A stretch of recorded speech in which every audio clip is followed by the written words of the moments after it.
BNP কেন্দ্রীয় কমিটির সদস্য অ্যাডভোকেট রুহুল কুদ্দুস তালুকদার দুলু বলেছেন, নির্বাচন নিয়ে অনেক ষড়যন্ত্র হচ্ছে, চক্রান্ত হচ্ছে, কাল ক্ষেপণ করে মানুষের মাঝে অবিশ্বাসের জায়গা সৃষ্টি করা হচ্ছে।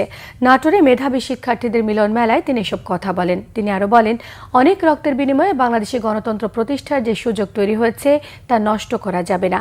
আন্তর্জাতিকভাবে ষড়যন্ত্র হলে ছাত্র সমাজকে মোকাবেলা করতেই হবে। দুপুরে নাটোর রাজবাড়ির মুক্ত মঞ্চে দেশের ৯৭টি পাবলিক বিশ্ববিদ্যালয়, প্রকৌশল বিশ্ববিদ্যালয় এবং মেডিকেল কলেজে অধ্যয়নরত নাটোর জেলার মেধাবী শিক্ষার্থীদের মিলন মেলায় তিনি এসব কথা বলেন।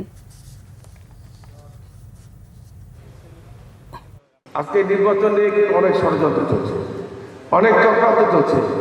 এই নির্বাচনকে যে কোনোভাবে কালক্ষেপণ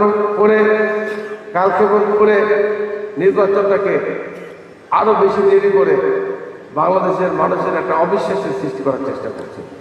আমরা চাই যে এই বিশ্ববিদ্যালয় ছাত্রদের রক্তের বিনিময়ে যে গণতন্ত্র অর্জিত হয়েছে, যে ভোটের অধিকারের জন্য যে গণতন্ত্র অর্জিত হয়েছে, আগামী দিনে কোনো ষড়যন্ত্র চক্রান্ত আন্তর্জাতিক, জাতীয়, ন্যাশনাল কোনো ষড়যন্ত্র যদি করার চেষ্টা করে, আমার ছাত্র সমাজের কাছে অনুরোধ থাকবে তোমাদেরকে সেটাকে মোকাবেলা করতে হবে।